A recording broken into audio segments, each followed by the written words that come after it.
Bonjour. Aujourd'hui, on va parler de Darwin. Et en particulier, on va parler des idées fausses à propos de Darwin. Le problème dans les débats à propos du darwinisme, c'est qu'il repose en grande partie sur des malentendus. Depuis que Darwin a exposé ses idées, à la fin du XIXe siècle, les idées en question ont toujours été polémiques. Aujourd'hui encore, elles le sont. Et comme toutes les idées polémiques, elles sont contestées, ce qui est normal, parce que toute idée doit être passée au crible, mais elles ne sont pas seulement contestées, elles sont aussi déformées et instrumentalisées, ce qui est un peu plus problématique. Faites un test, demandez à des gens autour de vous, des amis, des voisins, des membres de votre famille, des gens qui n'ont pas eu de formation scientifique, ou même parfois, malheureusement aussi, des gens qui ont eu une formation scientifique. Demandez-leur qui était Darwin et qu'est-ce qu'il nous a apporté. Et les gens très souvent vont répondre l'évolution des espèces ou les espèces s'adaptent à leur environnement. Alors c'est pas totalement faux, mais c'est une présentation réductrice et confuse des choses. Mais en même temps, on peut pas leur en vouloir, parce que c'est ce qu'ils ont appris à l'école. Et le problème, c'est que les professeurs, en particulier les instituteurs, puisque dès l'école primaire, on commence à parler de théorie de l'évolution, les professeurs, eux-mêmes, parfois, ne maîtrisent pas bien, n'ont pas une bonne connaissance des écrits de Darwin, ce qui amène à ces confusions. Alors, bien sûr, sauf en filière scientifique. En filière scientifique, la théorie de la sélection naturelle est bien enseignée. Après, qu'est-ce que les étudiants retiennent, c'est autre chose. Alors, pourquoi est-ce qu'il y a toutes ces confusions ? Il y a des raisons historiques et culturelles, en particulier en France. En France, aujourd'hui encore, on aimerait bien prouver que Lamarck avait raison. Les Français ont souvent une approche de la polémique entre Lamarck et Darwin, polémique qui s'est faite à distance. Lamarck a vécu plus tôt que Darwin. Ils ont souvent une approche de cette polémique qui est un peu digne d'un match de foot. C'est un peu les Français contre les Anglais et il a gagné la première manche, mais il faut qu'on prenne notre revanche. Ce qui est une mentalité qui est pas très conforme à l'esprit scientifique. Alors, en plus de ça, il y a des problèmes de traduction. On va le voir, qui ajoutent à la mauvaise compréhension en France. Mais au-delà de ça, il y a un problème plus général, et là qu'on retrouve dans le monde entier, qui est un problème politique. Le problème, c'est que la théorie darwinienne parle de l'être humain, et elle nous dit des choses qui sont très fortes à propos de l'être humain. Et à partir de là, tous les camps politiques veulent s'assurer que cette théorie est conforme à leurs idées. Alors après, il y a deux solutions. Soit ils arrivent à la conclusion que non, elle n'est pas conforme à leurs idées, et dans ce cas-là, ils vont essayer de la réfuter. Ce qui en soi pourrait être sain, en soi on a affaire à une théorie, il faut essayer de la réfuter. Sauf que leur motivation, elle, n'est pas très saine, parce qu'ils n'essayent pas de réfuter cette théorie parce qu'elle leur pose problème d'un point de vue scientifique. Ils essayent de réfuter cette théorie pour des raisons qui sont des raisons idéologiques. Et du coup, ça les amène à utiliser des arguments qui sont assez souvent de mauvaise foi. Et puis il y a ceux qui vont dire ah bah oui, la théorie darwinienne est conforme à nos idées, ou en tout cas elle pourrait l'être. Et là il y a quelque chose qui finalement est aussi problématique et qui est plus pervers, qui est que ces personnes-là vont instrumentaliser Darwin. souvent en déformant ce qu'il a dit. Et donc ces gens-là vont se revendiquer de Darwin, mais ils vont dire finalement autant de bêtises que les gens qui essayent de le réfuter. Une chose étrange, c'est que une grande partie de ces idées reçues, on les retrouve dans les deux camps en fait. C'est-à-dire qu'il y a un certain nombre d'idées reçues à propos de Darwin se retrouvent à la fois chez les gens qui cherchent à le réfuter et chez les gens qui se revendiquent de lui. Alors après, il y a aussi des choses qui sont spécifiques à chaque camp, mais il y a quand même un gros corpus d'idées qu'on retrouve chez à peu près tout le monde. Tout le monde malmène Darwin en fait. Alors, au final, on se retrouve avec une narration officielle à propos de Darwin. Cette narration officielle nous dit les principes scientifiques de Darwin sont probablement justes, parce que en 2020 c'est quand même devenu difficile de les réfuter, et donc mis à part quelques milieux bien spécifiques, à peu près tout le monde est obligé d'admettre que probablement, tant qu'il n'y a pas eu de preuves inverses, en tout cas, il faut bien faire avec, et que ce que disait Darwin était probablement vrai. Mais par contre, attention, c'est applicable qu'aux animaux, on peut pas l'appliquer aux êtres humains. Et si jamais on décide de l'appliquer quand même aux êtres humains, alors ça va donner des théories politiques qui sont extrêmement contestables, des théories totalitaires, voilà. Moi, ce que je vais essayer de démontrer dans cette vidéo, c'est que d'une part, il est possible d'appliquer la théorie darwinienne à l'être humain, qu'on devrait le faire, et que si on le fait, on va pas du tout arriver à des théories totalitaires ou d'exploitation ou quoi que ce soit, mais au contraire, si on essaye d'appliquer la théorie darwinienne à l'être humain, alors on va arriver à la conclusion que l'on devrait développer une société fondée sur l'entraide et sur la solidarité. En tout cas, au niveau interne, à l'intérieur d'une société donnée. C'est-à-dire que l'application des idées darwiniennes à l'être humain nous amène à la conclusion que la chose la plus importante, c'est la cohésion sociale.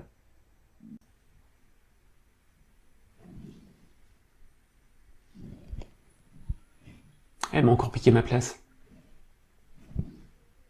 Ah oui, tu m'as piqué ma place. Sale bête.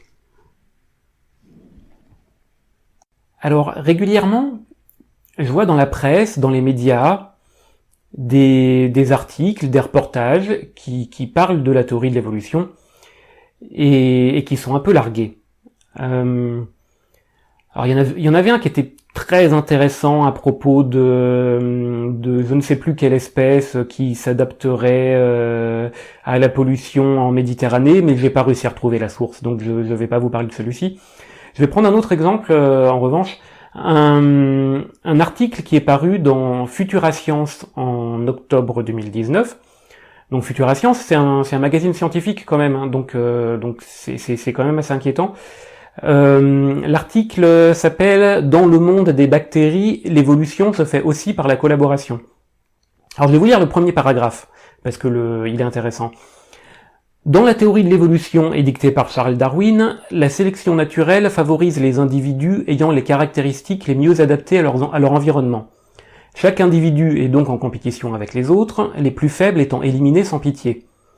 Évidemment, ce principe n'est plus applicable à l'homme, qui a trouvé le moyen de guérir des maladies graves et de protéger les personnes fragiles qui, autrefois, seraient mortes et donc leur gène avec. Des chercheurs de l'université de Copenhague, Danemark, montrent aujourd'hui que les bactéries aussi dérogent à cette théorie implacable, mais pas à la théorie de l'évolution sous sa forme modernisée. Alors, reprenons chaque phrase l'une après l'autre. Dans la théorie de l'évolution édictée par Charles Darwin, la sélection naturelle favorise les individus ayant les caractéristiques les mieux adaptées à leur environnement. Jusque-là, pas de souci, cette phrase est juste. Chaque individu est donc en compétition avec les autres. On peut... alors c'est critiquable parce que c'est pas forcément les individus, on ne sait pas encore à quel niveau se place l'évolution, et il n'y a pas forcément un niveau unique, il peut y avoir de multiples niveaux sur lesquels on place l'évolution. Richard Dawkins estime que la compétition se fait entre les gènes et pas entre les individus. D'autres théories que je trouve assez intéressantes expliquent que la compétition n'a pas lieu ni entre les individus ni entre les gènes, mais plutôt au niveau des groupes. Et je pense que ces théories sont prometteuses. Donc chaque individu est en compétition avec les autres, en soi c'est critiquable. Bon, ceci dit, c'est pas totalement faux. Les plus faibles étant éliminés sans pitié. Alors, c'est pas totalement faux non plus, mais c'est une manière de présenter les choses qui est extrêmement biaisée. On va voir pourquoi, je vais revenir sur cette idée des plus faibles. Évidemment, ce principe n'est plus applicable à l'homme. Alors, déjà, pourquoi évidemment évidemment, qu'est-ce qu'il fait là? Est-ce qu'il n'y a pas ici un jugement de valeur qui n'est pas approprié? Évidemment, ce principe n'est plus applicable à l'homme. Alors déjà, c'est très contestable, les scientifiques ne sont pas d'accord entre eux sur cette question. Est-ce que la sélection naturelle est encore applicable à l'homme ou pas? Voilà, en tout cas, ça mérite d'être discuté. Et même si on suppose qu'elle n'est plus applicable à l'homme, dans quel contexte? C'est-à-dire qu'il est possible que la sélection naturelle ne soit plus applicable à l'homme aujourd'hui du fait d'un certain contexte social, mais ce contexte peut évoluer, et le fait de dire qu'on n'est plus soumis à la sélection naturelle, ça ne veut pas dire qu'on ne le sera pas à nouveau un jour. Alors, qui a trouvé le moyen de guérir des maladies graves et de protéger les personnes fragiles qui autrefois seraient mortes? Oui, c'est vrai. Et quel est le rapport? En fait, il y a pas de rapport. Le fait de dire aujourd'hui on sait guérir des maladies, c'est un des plus mauvais arguments pour essayer de démontrer que la sélection naturelle ne s'applique plus à l'homme. Il y a juste pas de rapport entre les deux. Et donc leur gène avec. Bon, alors là, là c'est une question à creuser. Des chercheurs de l'université de Copenhague montrent aujourd'hui que les bactéries aussi dérogent à cette théorie implacable, mais pas à la théorie de l'évolution sous sa forme modernisée. Alors là, c'est intéressant parce que la suite de l'article va essayer de nous montrer que la théorie de l'évolution ne s'applique pas aux bactéries, mais que, en même temps, la collaboration entre bactéries est un facteur de l'évolution. Et donc, il faut mettre les deux ensemble. Alors, comment est-ce qu'on met les deux ensemble? On dit pas à la théorie de l'évolution sous sa forme modernisée. Sauf que, en réalité, ce qui est dit là, c'est pas la théorie de l'évolution sous sa forme modernisée. C'est la théorie de l'évolution telle que l'a exposée Darwin, à l'époque. Darwin, ça aussi, on va le voir plus tard, Darwin a exposé de manière très claire que la collaboration entre les espèces était aussi un facteur de l'évolution. Alors je vais pas lire tout l'article, hein, mais je vais essayer de résumer les erreurs qui sont commises par cet article et qui sont des erreurs qui sont commises assez souvent. D'abord, il n'y a de sélection par la survie, puisque c'est de ça dont on parle quand on parle de sélection naturelle. Il n'y a de sélection par la survie que lorsque les ressources sont limitées. Si les ressources disponibles permettent de nourrir maximum 5 individus et que autour de ces ressources il y a 8 individus qui rôdent, on peut retourner le problème dans tous les sens. Dans tous les cas, il y aura 3 individus qui vont mourir. Il peut y avoir autant de collaboration, de partage, d'entraide qu'on veut. S'il y a des ressources pour 5 individus maximum, il y a des ressources pour 5 individus maximum. Et le problème de tous les discours de type « Ah, mais dans ce cas-là, la sélection naturelle ne s'applique pas », c'est que ces discours sont absurdes parce qu'ils décrivent des situations dans lesquelles la sélection naturelle n'est pas supposée s'appliquer, et qui sont des situations d'abondance des ressources ou au moins de non-pénurie des ressources. La sélection naturelle est par définition un système de gestion de la rareté des ressources. Or là, on parle de bactéries, et pour les bactéries, c'est relativement facile, en tout cas pour certaines bactéries, d'accéder aux ressources dont elles ont besoin. Alors, pour rappel, les bactéries se nourrissent de sucre, de protéines, de matières grasses. C'est des ressources qui sont assez faciles à trouver pour la plupart des bactéries. La deuxième erreur qui est commise par cet article, c'est que l'entraide est un processus de sélection par la survie. C'est pas soit il y a de l'entraide, soit il y a de la sélection par la survie. C'est il y a de l'entraide, donc il y a de la sélection par la survie. Les groupes dont les membres s'entraident accèdent plus facilement aux ressources que les individus égoïstes. Donc, de fait, en situation de rareté des ressources, l'entraide permet aux membres d'un groupe d'avoir un avantage évolutif, un avantage de sélection. Il y a un cas intéressant qui est dans la sélection de groupe que j'ai évoqué tout à l'heure. Parfois, le comportement d'un individu va tuer cet individu. Donc là, on est dans une situation d'entraide jusqu'au sacrifice. Mais ce sacrifice va permettre la survie d'autres individus du groupe qui portent ces gènes. Donc là, on est dans un cas intéressant qui est que même lorsque l'entraide amène à la mort d'un individu, en réalité, ce mécanisme d'entraide peut faciliter, permet au groupe d'avoir un avantage compétitif. Par ailleurs, il faut dire qu'il y a deux processus de sélection naturelle. Il y a la sélection par la survie, et il y a la sélection sexuelle. Or en fait, c'est très compliqué de distinguer les deux. Et c'est très compliqué de distinguer les deux parce que, en réalité, la manière dont il faudrait présenter les choses, c'est jouit d'un avantage compétitif l'individu qui aura le temps de se reproduire. Et donc, les individus qui ne vont pas être sélectionnés, ce ne sont pas les individus qui vont mourir, parce que tout le monde meurt. Ce sont les individus qui vont mourir avant d'avoir eu la possibilité de se reproduire. En même temps, il y a des individus qui vont mourir vieux, mais qui ne se seront pas reproduits. Et donc, il y en a beaucoup plus que ce qu'on croit dans la nature.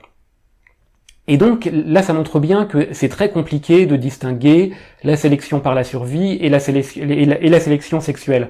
Ce sont deux facettes du même processus. Or, un phénomène social, un fait social, peut affaiblir la sélection par la survie, mais augmenter la sélection sexuelle, ou l'inverse. Et donc, c'est pas parce que on observe moins ou plus du tout de sélection par la survie que le processus dans lequel la sélection par la survie s'intègre n'existe plus. Il y a deux erreurs qui sont très fréquemment commises à propos de la théorie darwinienne. Des erreurs qui sont commises par à peu près tout le monde, indépendamment des opinions des gens et de ce qu'ils cherchent à démontrer. Il y a des gens de gauche et des gens de droite qui commettent ces erreurs. Alors, ensuite, ils ont des conclusions différentes et même des conclusions opposées, mais le point de départ de leur raisonnement est le même. Or, c'est ce point de départ qui est fallacieux. Ces deux erreurs, c'est d'abord l'idée comme quoi la société serait distincte de la nature, et la deuxième, c'est l'idée comme quoi il serait possible de distinguer les forts des faibles. Alors, en ce qui concerne l'idée comme quoi la société serait distincte de la nature, ça part d'une mauvaise conception à propos de Darwin, qui est l'idée comme quoi Darwin nous parlerait de biologie, et surtout comme quoi il nous parlerait de génétique. Le problème, c'est que dire ça, c'est un anachronisme. À l'époque de Darwin, la génétique n'existait pas encore. Et donc vouloir réduire sa pensée à une description de l'évolution génétique, c'est un contresens. Le concept de gène n'est apparu que plus d'un quart de siècle après la mort de Darwin. Et même à ce moment-là, même au moment où le concept de gène apparaît, pendant encore plus de 40 ans, le mot gène ne désigne pas une entité biologique, puisqu'on n'a pas encore découvert l'ADN. Donc on ne connaît pas le support de l'hérédité génétique. Et donc le concept de gène, pendant ces 40 ans, c'était un concept purement abstrait, théorique, qui permettait de désigner le vecteur de l'hérédité. Alors on ne savait pas ce que c'était, mais on constatait qu'il y avait une hérédité, et on disait, ce qui va permettre de transmettre cette hérédité, on va l'appeler le gène. Mais à l'époque, durant ces 40 années, il était tout à fait permis d'avoir une conception sociale de l'hérédité, et d'avoir une conception sociale de ce qu'était un gène. C'était pas absurde en soi. En plus de ça, il faut dire que, selon Darwin, la sélection naturelle, c'est aussi la sélection des idées, des comportements, d'éléments culturels et sociaux. Dans la sélection naturelle, tout ne se transmet pas par les gènes. Il y a aussi une hérédité sociale. Et en particulier, on voit ça beaucoup dans le concept de sélection sexuelle. Alors, la question qui se pose, c'est, est-ce qu'il est permis d'avoir une interprétation sociale de la théorie darwinienne? Alors moi, je pense que oui, à condition de le faire de manière rigoureuse. Ce que n'ont pas fait les darwinistes sociaux, on va le voir. Qui, dans l'histoire, a essayé de faire, de manière rigoureuse, une interprétation sociale de la théorie darwinienne? Alors déjà, il y a Kropotkin. Kropotkin est quelqu'un qui a fait une interprétation sociale de la théorie darwinienne. Dans son livre L'entraide, un facteur de l'évolution, il décrit de manière très précise la manière dont les sociétés humaines pratiquent l'entraide et le rôle que cette entraide a dans l'évolution de l'espèce humaine. Alors, il décrit pas ça que chez les êtres humains, il décrit aussi chez les animaux, mais on parle plus rarement de société animale. Une autre personne qui a fait ça de manière, il me semble, assez rigoureuse, c'est Richard Dawkins, avec son concept de mème, dans son livre Le gène égoïste. Richard Dawkins décrit un gène social, un gène culturel, qu'il appelle mème, et alors, ça parle pas exclusivement d'hérédité, puisque le mème, on le transmet pas seulement à ses enfants, il se transmet dans l'ensemble de la société, selon un processus dynamique de contamination, qui est pas très éloigné de celui d'un virus. Mais en tout cas, il a construit ce concept de mème, qui est un vecteur social de transmission, en se basant sur le gène et en extrapolant à partir du gène. Un autre exemple, c'est ce que Benoît Mandelbrot appelait l'effet Lindy. Alors je vais pas rentrer dans le détail, mais ce que nous dit l'effet Lindy, en gros, c'est que le test du temps est une forme de sélection. C'est-à-dire que quand les années s'écoulent, les choses qui ne sont pas adaptées vont disparaître, et les choses qui sont adaptées vont survivre. Par exemple, si on prend des immeubles, un immeuble qui a une mauvaise construction va disparaître, il va s'écrouler, on va le remplacer, ou même tout simplement il est pas beau, il nous plaît pas, donc on va le détruire, alors que peut-être il aurait pu exister encore durant des dizaines ou des centaines d'années, mais il nous plaît plus, donc on va le détruire. C'est aussi une forme de faiblesse, entre guillemets. Par contre, l'immeuble qui est adapté à son environnement, lui, il va survivre durant des centaines d'années, des milliers d'années, et voilà. Et donc, ça montre que le processus de la sélection naturelle peut aussi s'appliquer à des choses qui ne sont pas des organismes biologiques.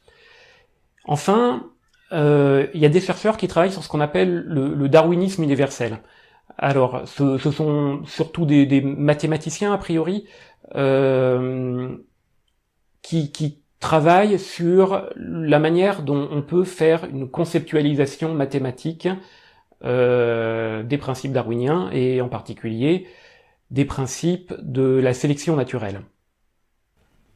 La deuxième erreur qui est commise très fréquemment à propos de la théorie darwinienne, c'est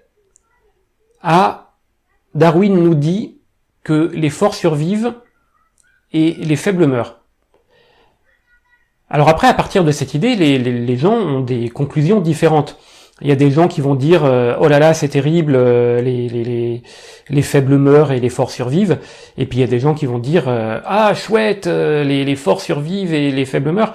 Bon, ceux-là, j'ai pas trop envie de boire une bière avec eux. Mais au-delà de ces interprétations différentes qui sont faites, c'est le point de départ qui est faux. L'idée comme quoi Darwin dirait les forts survivent et les faibles meurent est fausse, ce n'est pas ce qu'il dit. Le problème, c'est que le mot utilisé par Darwin, fittest, non, survival of the fittest, c'est un mot qui est très difficile à traduire. Alors on s'entend bien, hein, ce malentendu, il existe aussi dans le monde anglo-saxon. Mais c'est encore pire en France, parce qu'on a beaucoup de mal à traduire ce mot. On peut pas le traduire par le plus fort. Survival of the fittest, ce n'est pas la survie du plus fort. On peut pas non plus le traduire par agressif, violent, ni par intelligent. Et on peut pas non plus le traduire par celui qui s'adapte le mieux. Ça aussi, c'est une idée fausse très répandue.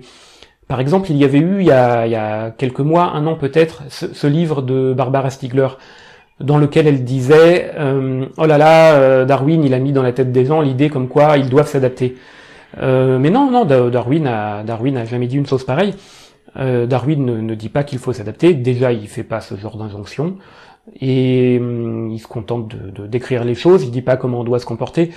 Et ensuite, quand on a besoin de s'adapter, on n'a plus le temps. C'est trop tard. S'adapter, ça prend du temps. L'évolution des espèces se déroule sur un temps très très long. Par exemple, la dernière évolution attestée chez l'être humain, c'est la capacité à digérer le lactose qui est apparue chez certains peuples européens il y a environ 5000 ans. Donc il y a très longtemps. A priori, l'être humain n'a pas évolué depuis 5000 ans. Ou en tout cas, c'est pas démontré. Donc il est en situation de crise, en situation de rareté des ressources, il est impossible de s'adapter. Soit tu es déjà adapté, soit c'est trop tard. Et donc du coup, la meilleure traduction, ce serait celui qui est le mieux adapté. La survie de celui qui est le mieux adapté. Ce qui n'est pas la même chose que celui qui s'adapte le mieux. C'est très très différent. Ce que ça veut dire, celui qui était le mieux adapté, c'est celui qui était, par hasard, préalablement, déjà le mieux adapté à une situation qui n'existait pas encore. Du coup, j'aurais presque envie de traduire fittest par le plus chanceux, la survie du plus chanceux. Alors c'est une mauvaise traduction aussi, hein, elle est aussi mauvaise que toutes les autres, mais elle a pour elle d'introduire l'idée de hasard, qui est très importante dans la sélection naturelle. Et la conséquence de cette distinction entre celui qui s'adapte le mieux et celui qui est le mieux adapté, c'est qu'on ne peut pas savoir à l'avance ce qui, dans une situation donnée, sera ou ne sera pas un avantage évolutif. Donc on ne peut pas distinguer arbitrairement les forts des faibles. On ne peut pas dire « Ah, eux c'est les forts, eux c'est les faibles », parce qu'on n'en sait rien. Parce que d'une situation à l'autre, c'est pas forcément les mêmes. Et puis on peut pas le savoir à l'avance. En situation de crise, certaines personnes disposent d'un avantage évolutif sur d'autres. Par exemple, on peut supposer qu'une personne qui court vite aura un avantage sur une personne qui court lentement. Mais Seule l'expérience de la situation de crise elle-même permet de connaître quels étaient les avantages évolutifs propres à cette crise. On parle toujours dans le cadre d'un environnement. La théorie de la sélection naturelle, c'est une théorie qui nous parle de l'adaptation à notre environnement. Mais l'environnement, il change. Et comme on l'a vu, l'environnement, c'est aussi l'environnement social, c'est pas seulement l'environnement biologique. Donc, si l'environnement évolue, alors ce qui constitue un avantage évolutif évolue aussi. Une chose qui est un avantage évolutif aujourd'hui n'en sera peut-être pas un dans 40 ans, et une chose qui constitue un avantage évolutif à un endroit n'est pas forcément un avantage évolutif à un autre endroit.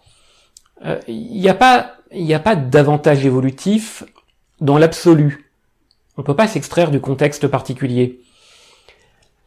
Par exemple, le fait d'être un expert en arts martiaux, ou le fait de savoir utiliser une arme à feu, n'est pas forcément un avantage en situation de pandémie.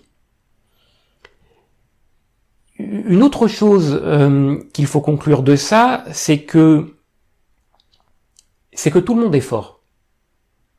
Et c'est pour ça qu'on ne peut pas distinguer les forts des faibles. À partir du moment où on est vivant, c'est la preuve comme quoi on est adapté à son environnement. Et donc, comme quoi on ferait partie des forts, hein, selon voilà, si on tient absolument à utiliser ce mot. Les faibles, les personnes perçues comme faibles, disposent eux aussi d'un avantage évolutif. Dans notre société, en tout cas, nos sociétés protègent les faibles. Et ça, c'est en soi un avantage évolutif. Donc, les gens qu'on appelle faibles, en réalité, ils sont pas aussi faibles qu'on le croit. Par exemple, les enfants sont en soi des êtres faibles. C'est-à-dire qu'ils ne sont pas capables d'assurer leur protection par eux-mêmes. Mais leur force est qu'ils sont indispensables à la survie de la communauté. S'il n'y a plus d'enfants, la communauté disparaît. Et donc, les enfants disposent d'une attention et d'une protection renforcée de la part des adultes. Et donc, ils sont forts. Ils sont forts puisqu'ils parviennent à obtenir qu'on s'occupe d'eux. Et ça, c'est une gigantesque force, le fait d'obtenir des autres qu'ils s'occupent de nous. Même chose pour les vieux. Quand on protège les vieux, on protège une expérience, une mémoire, qui peuvent être cruciales à la survie de la communauté. Et il semble bien que toutes les sociétés dans l'histoire de l'humanité protégeaient leurs vieux. Il faudrait aussi ajouter une chose, c'est que, selon certains scientifiques, alors, c'est encore assez spéculatif, hein, c'est pas encore, on n'en est pas sûr, mais selon certains scientifiques, il semblerait que la sélection naturelle sélectionne la lâcheté. C'est-à-dire que, entre deux individus, celui qui va survivre, ce sera le plus peureux des deux. Ce sera celui qui va surréagir à des signaux de danger, qui donc va s'enfuir, et le fait de s'enfuir, ça reste quand même un des moyens les plus efficaces pour survivre.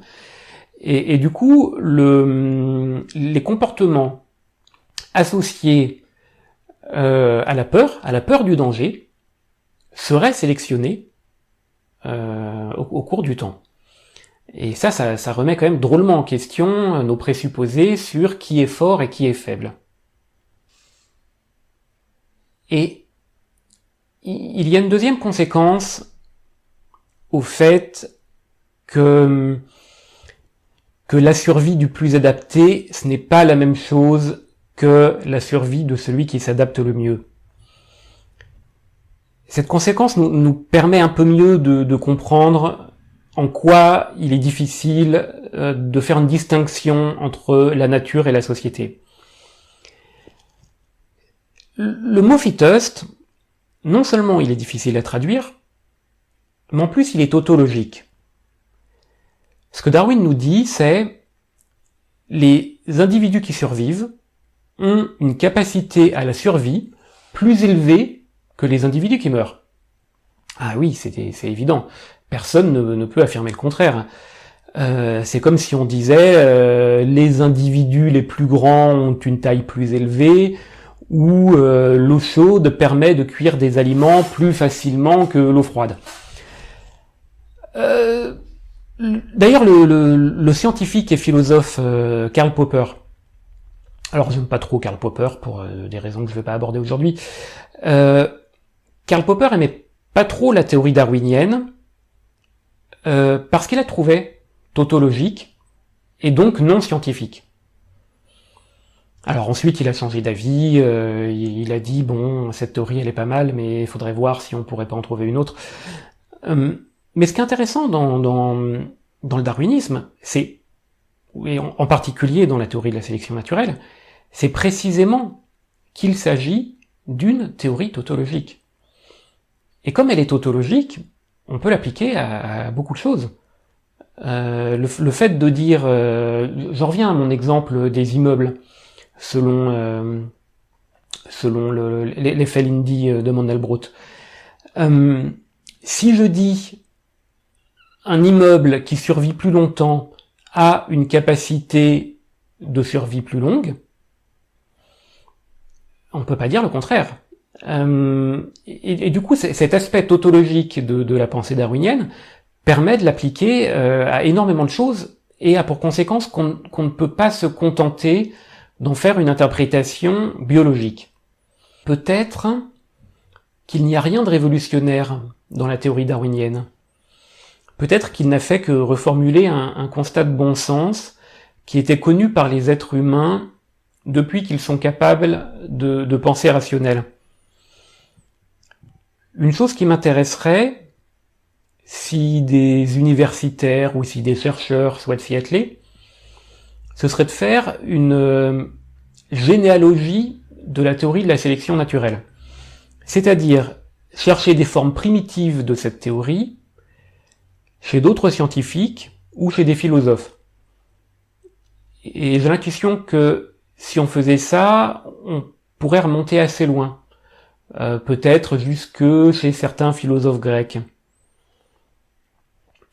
On a tendance à penser que la théorie darwinienne est une rupture dans la connaissance,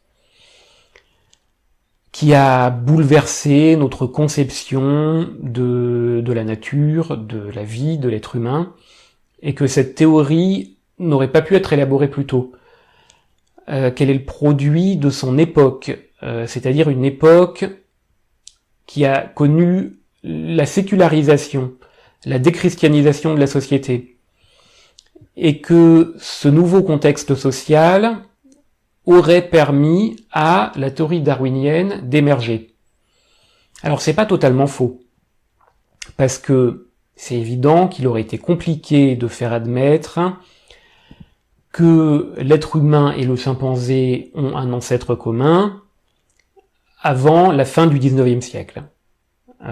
Ça, c'est quelque chose qu'on n'aurait pas pu entendre avant. Mais le principe même de la sélection naturelle, c'est que du bon sens, parce que c'est tautologique, et donc les gens l'ont toujours su. Il y a un autre malentendu à propos de la pensée darwinienne. Cette fois, il ne s'agit pas réellement d'une idée fausse, c'est plus une facilité de langage. C'est que quand on parle du darwinisme, on dit toujours la théorie de l'évolution. Alors déjà, Darwin n'utilise pas le mot évolution. Dans son livre L'origine des espèces, le mot évolution n'apparaît presque jamais. Darwin parle de descendance avec modification. Ce qui est important parce que quand on parle d'évolution des espèces. Or, le concept d'espèce, c'est un concept qui est critiquable d'un point de vue scientifique. Alors que lorsqu'on parle de descendance avec modification, on parle de la descendance d'un individu. On ne parle plus d'espèce. Mais au-delà de ça, l'apport majeur de Darwin, ce n'est pas d'avoir affirmé que les espèces évoluent. Même s'il est vrai que la quantité de preuves qu'il a accumulées en ce sens est assez impressionnante, notamment grâce à ses voyages. Mais Si on se concentre sur la question de l'évolution des espèces, alors il faut donner raison à la tradition française. Lamarck avait déjà dit l'essentiel, et ceci plusieurs dizaines d'années avant Darwin. Mais la révolution darwinienne, c'est la sélection naturelle et la sélection sexuelle. Peut-être que si on parle plus souvent de l'évolution des espèces que de la théorie de la sélection, c'est parce qu'à l'école, on nous apprend l'évolution des espèces plutôt que la théorie de la sélection, parce que il ne faut pas traumatiser nos petites têtes blondes. Mais donc l'apport de Darwin, c'est la théorie de la sélection. C'est la théorie de la sélection qui a fait entrer la biologie dans un univers nouveau, qui lui a donné une armature logique, presque une rigueur mathématique, alors qu'auparavant, la biologie était surtout descriptive. Donc ma proposition, c'est qu'on essaye de faire l'effort, lorsqu'on parle de Darwin, d'arrêter de parler de la théorie de l'évolution des espèces, et de parler plus souvent de la théorie de la sélection. Ça nous obligera à faire un pas de côté qui changera notre regard sur ce qu'a dit Darwin.